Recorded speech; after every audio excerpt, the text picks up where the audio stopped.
Olá, amigo, olá, amiga. O nosso texto para a meditação de hoje está na primeira carta de Pedro, capítulo 3, verso 18. Pois também Cristo morreu uma única vez pelos pecados, o justo pelos injustos, para conduzir-vos a Deus, morto sim na carne, mas vivificado no Espírito. No verso de hoje, o apóstolo Pedro nos confirma que Jesus morreu pelos nossos pecados e que a nossa esperança de salvação se encontra somente nele e em sua justiça, pois ela nos cobre e faz com que sejamos considerados justos aos olhos de Deus. Por causa de Jesus, somos aceitos diante de Deus como se não tivéssemos pecado. Mas a graça de Deus não termina apenas com uma declaração de que os nossos pecados estão perdoados. Deus também nos dá poder para vencê-los. O apóstolo utilizou uma pequena palavra grega, hapax, para enfatizar a natureza abrangente do sacrifício, sofrimento e morte de Jesus. Essa palavra significa de uma vez por todas, hapax.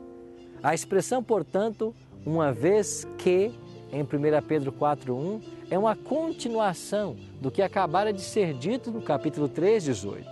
Nesses versículos anteriores, Pedro havia ressaltado que Cristo sofreu pelos nossos pecados, a fim de nos conduzir a Deus, e que o batismo agora também nos salva. Para compreendermos melhor ainda sobre o sofrimento e morte de Jesus, o batismo nos oferece o melhor contexto. Por meio do batismo, o cristão participa do sofrimento, morte, sepultamento e ressurreição de Jesus. Ele escolhe, no tempo que lhe resta, não mais viver para satisfazer os maus desejos humanos, mas sim para fazer a vontade de Deus. Isso só pode ser alcançado quando nos entregamos diariamente ao Senhor. Em Romanos 6,11, Paulo, em concordância com Pedro, afirmou que os cristãos são unidos a Cristo em sua morte e ressurreição por meio do batismo. Quando somos batizados, morremos para o pecado.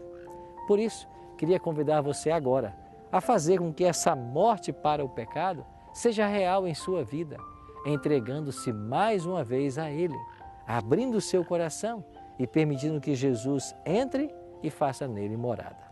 Vamos orar por isso?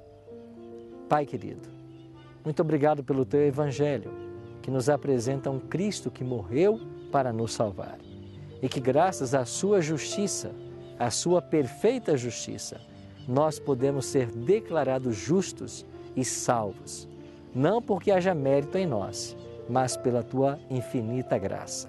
Por isso, ajuda-nos nesse dia a abrir o nosso coração e recebemos esta graça que vem dos céus. Em nome de Jesus nós te oramos. Amém.